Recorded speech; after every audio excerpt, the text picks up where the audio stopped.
That is simply a meaningless prayer. നിങ്ങൾക്കെല്ലാം പേരുണ്ട്. You all have a prayer name. നിങ്ങൾ താമസിക്കുന്ന വീടിന് പേരുണ്ട്. You have a house number, your street name, you have an address. അതെന്തിനാ? For what? അത് വളരെ ക്ലിയർ ആയിട്ട് സകല മനുഷ്യർക്കും ഒരു പേര് കൊടുത്തിട്ടുണ്ട്. God has given a name for each and every human being. യേശുവിനെ അവനെ യേശു എന്ന് പേര് വിളിക്കണമെന്ന് പറഞ്ഞില്ലേ? It is written that you need to call him. His name is Emmanuel, Jesus. ക്രിസ്തുവിന് പോലും പേര് കൊടുത്തത് റെക്കഗ്നൈസ് ചെയ്യാനാ. You need to recognize only given name. ഹൂസ്റ്റണിൽ ആരാണ് രക്ഷിക്കപ്പെടേണ്ടെന്ന് അവന്റെ സ്ട്രീറ്റും അവന്റെ പേരും വെച്ച് നീ പ്രാർത്ഥിക്കണം. Everybody has to pray. You need to pray specifically for the address and the name of the person. ആ പ്രാർത്ഥന മാത്രമേ ഹൃദയത്തിൽ നിന്ന് വരുള്ളൂ. That kind of prayer only will come out of your heart. മറ്റേതെല്ലാം ബേർഡനില്ലാത്ത പ്രാർത്ഥനയാണ്. Rest of the prayer are gestures without any burden in your life. Generality പ്രാർത്ഥന. General prayer. No. പേര് പറഞ്ഞ് പ്രാർത്ഥിക്കണം. Specifically pray by mentioning the name of the person. നമ്മൾ പ്രാർത്ഥിക്കുമ്പോൾ definite ആയിരിക്കണം ഒരു കാര്യം. When we pray, should be a definite subject for the prayer.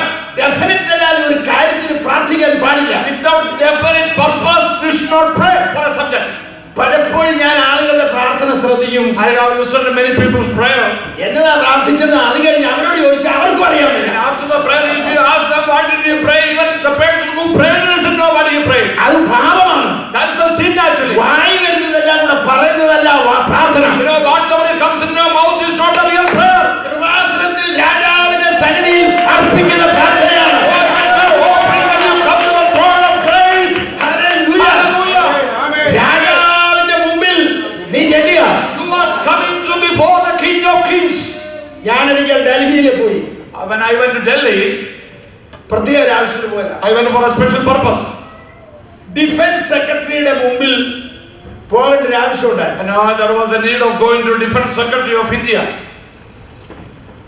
ഞാൻ ഓർച്ചത് അതിനകത്ത് കയറി ചെന്നപ്പോൾ തന്നെ നമുക്ക് ഒരു പേടി തോന്നി. No, when I entered into the room of the Defense Secretary, I became trembling. I became scared. Soldiers എല്ലാം ഇങ്ങനെ ചുറ്റി നിൽക്കുക. All the soldiers are standing with the machine guns.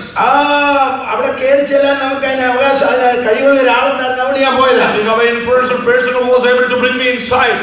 Defence secretary മലയാളിയായിരുന്നു. No, he was a Malayali Defense Secretary. ശരി, എന്നോട് ചോദിച്ചു എന്തിനാ വന്നത് ചോദിച്ചു. He asked me why did you come? ഞാൻ ചുമ്മാ വന്നാ കേരളത്തിൽ ഇരിക്കുകയെന്ന് നല്ല പറഞ്ഞത്. I came from India, Kerala. I was simply sitting there. I thought I would come and see you. ഇന്ത്യയുടെ ഡിഫൻസ് സെക്രട്ടറിയെ കാണാൻ ചെന്ന് ശരിക്കും സൗകര്യം പോലെ ഞാൻ ചുമ്മാ ഇങ്ങോട്ട് വന്നെന്ന് പറയാമോ? After you come to see the Defense Secretary of India, when he asked why did you come, I simply came. നീ ദൈവത്തിന്റെ അരികെ ചെല്ലുമ്പോൾ ചുമ്മാ when you come before the throne of grace, don't simply come without a meaning. ഞാൻ നിനക്ക് എന്ത് ചെയ്യണം പറ. Tell what I can do for you. Hallelujah. Hallelujah. ഞാൻ ചുമ്മാ വന്നെന്ന് പറയാൻ നോക്കിയല്ല. You don't simply say that I came for simple. Elizabeth രാജ്ഞിയുടെ മുമ്പിൽ ചെല്ലുന്നതായ ഒരാള് when somebody come before the Queen Elizabeth, തിരിഞ്ഞ് നടക്കാൻ പാടില്ല. then he cannot turn around his back and go from his back. You should go back to it. ഇങ്ങനെ വരാവുള്ളൂ. You should go only back to it.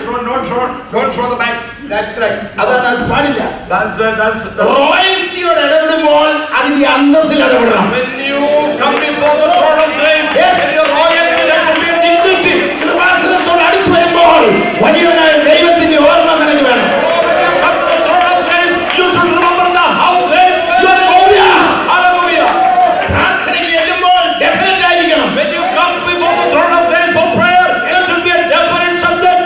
എസ്തരേ, ഞാൻ നിനക്ക് എന്ത് ചെയ്യണം? Oh, king is asking, Esther, what shall I do for you? അതേ കുരുടനായ മനുഷ്യ, ഞാൻ നിനക്ക് എന്ത് ചെയ്യണം? Even Jesus was asking the blind man, what shall I do for you? അതേ വളരെ ക്ലിയർ ആയിട്ട് പറ. Clearly you want to mention what you need. Hallelujah. Hallelujah. നമ്മൾ പറയില്ല. He will not say. കാരണം നമുക്കിങ്ങനെ വലിയ ഭാരമൊന്നും ഇല്ല. Because we don't have much burden. അതാണ് അതിന്റെ കാര്യം. That's the reason. നമുക്ക് അങ്ങനെ ഒരു വലിയ ഭാരമുള്ള ഒരു കാര്യമില്ല. അങ്ങനെയാണ് ഈ പ്രാർത്ഥനയെ ശക്തിപ്പെട്ടത്. We don't have any burden in our heart. That's the reason there's no effective prayer. എന്നാൽ വ്യക്തിഗതമായി 3 അപ്പം എനിക്ക് തരണമെന്ന് അവൻ പറഞ്ഞു. Just like the friend asked in the midnight, friend, I need 3 bread specifically. Was my mentioned there. വെന്ത് വേവിച്ചതിന്റെ ബാക്കി വല്ലതും ഉണ്ട് തരാനല്ല പറഞ്ഞേ. He didn't ask if you have anything left over, please give to me. 3 അപ്പം വായ്പ തരണം. Oh, borrow me 3 breads. Hallelujah. Hallelujah. നീ പറയാതെ. You tell that. അങ്ങനെ പറഞ്ഞാലേ അത് ദൈവത്തിന് മനസ്സിലാകാഞ്ഞിട്ടല്ല. Not because God cannot understand your need. ദൈവത്തിന്റെ നിയമം അതാണ്. നീ പറയാതെ ദൈവം പ്രവർത്തിക്കില്ല. Unless and until you ask, He is not do it for you. ഒരു വിശ്വാസിയുടെ വിശ്വാസം കൂടാതെ, Without the belief of a believer, അവന്റെ ദർശനം കൂടാതെ, without the vision, അവന്റെ അറിവ് കൂടാതെ, without his knowledge, അവൻ സമ്മതിക്കാതെ, without his permission, ദൈവം ബലാത്കാരം ചെയ്യുന്ന ദൈവമല്ല. God will not do forcefully something in your life, but you ask, you will receive it. നിനക്കൊരു ഫ്രീ വില്ല് തന്നിട്ടുണ്ട്. God has given you a free will. ആ ഫ്രീ വില്ല് നീ ദൈവം അതുകൊണ്ട് അങ്ങനെ ഒരാളെ കയറി ബലാത്കാരം ചെയ്യുകയില്ല. So since God has given you free will, He will not do anything in your life forcefully. ആദാമിനോട് ദൈവം പറഞ്ഞു, നിനക്ക് ഈ പഴം തിരിയോ തിന്നാതിരിക്കുകയോ ചെയ്യാം. God told Adam and Eve, you don't eat this fruit. It is up to you. If you want, you can eat or don't eat. ആ ഫ്രീഡമാണ് മൃഗത്തിൽ നമ്മളെ വേർതിരിക്കുന്നത്. He has given the full freedom to Adam and Eve. That is the difference between man and mankind and animal. ഒരു മൃഗത്തിന് ചിന്തിക്കാനോ അത് design ചെയ്യാനോ ഒന്നും അതിന് കഴിയില്ല. Animal doesn't have the power to decide or take decisions. മനുഷ്യൻ അങ്ങനെയല്ല. But man is not like that. അവനൊരു ഫ്രീ വില്ല് കൊടുത്തിട്ടുണ്ട്. God has given him a free will. ആ ഫ്രീ വില്ലിന്മേൽ ദൈവം ഫോഴ്സ് ചെയ്യില്ല. In that free will, God never used power. നീ അതായത് നമുക്കിപ്പോ എത്ര മനുഷ്യനെ ഉണ്ടാക്കാം. Now we can make robots, you know that. അതെ, ഓർഡർ കൊടുക്കാണ് കൈകൊട്ടാന്ന് പറഞ്ഞാൽ കൈകൊട്ടു. When we give order to robot to do something, he will do as it is because it's a mechanism. മനുഷ്യ, നീ റോബോട്ട് അല്ല, നീ ജീവനുള്ള മനുഷ്യനാണ്. Man is not a robot, but he is a man with the free will, which you have a decision to choose. നീ ദൈവത്തിന്റെ സ്നേഹം തിരിച്ചറിഞ്ഞ് അവനെ സ്നേഹിക്കണം. You need to recognize the love of God and serve Him and love Him. അന്റെ ദൈവം പറഞ്ഞാൽ മതിയായിരുന്നല്ലോ, ഭൂമിയിലുള്ളവരെല്ലാം പെന്തക്കോസ്തുകാരായി പോകട്ടെ. Otherwise God would have said, all the mankind in this face of the world, let them turn into Pentecostal people. Ask, it shall be given. God says, ask, നിങ്ങൾ ചോദിപ്പീൻ, എന്നാൽ നിങ്ങൾക്ക് ലഭിക്കും. നിങ്ങൾക്ക് കിട്ടും. You will ask, you will receive it. Definite ആയിട്ട് ചോദിക്കണം. Specific ആയിട്ട് ചോദിക്കണം. Praise the Lord. Amen.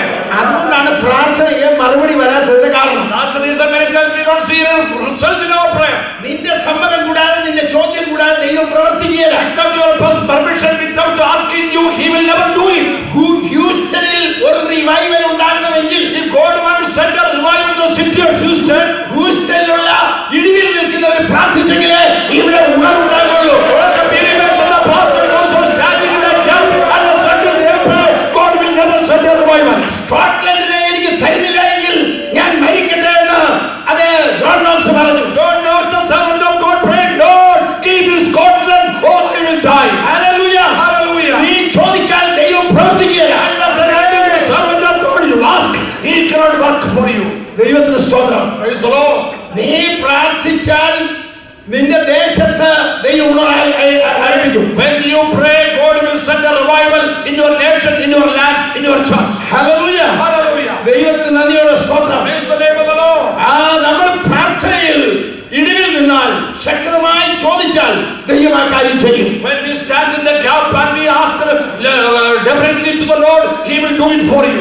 ഇന്ത്യയെ നമ്മൾ ചോദിച്ചുകൊണ്ടിരിക്കുകയാണ്. We are asking for the land of India. അതെ, നമുക്ക് തരുമെന്നുള്ള വിശ്വാസം We believe that God is going to revive the land of India. അത് തന്നെ ചോദിക്കുന്നതിനകത്ത് ഇവിടെ പറഞ്ഞിരിക്കുന്നത്, He is telling us to ask. അതേ ഇവനെ ഒഴിവഴികൾ പറഞ്ഞു മാറിക്കളഞ്ഞു. Now that the person who was sleeping in the midnight, he said, he gave many excuses. Delay is not denial. ഒരു കാര്യം ഓർക്കണം, നമ്മളെ താമസിക്കുന്നത് തള്ളിക്കളയുന്ന അനുഭവമല്ല. നമ്മൾ പറഞ്ഞ ഉടനെ പ്രവർത്തിക്കണം എന്ന് ദൈവത്തോട് നമ്മൾ പറയാൻ പാടില്ല. No, we should not tell God, as soon as I ask, give to me immediately. ദൈവത്തിന് ഒരു സമയം നീ കൊടുക്കണം. God, you should give a time for the Lord to work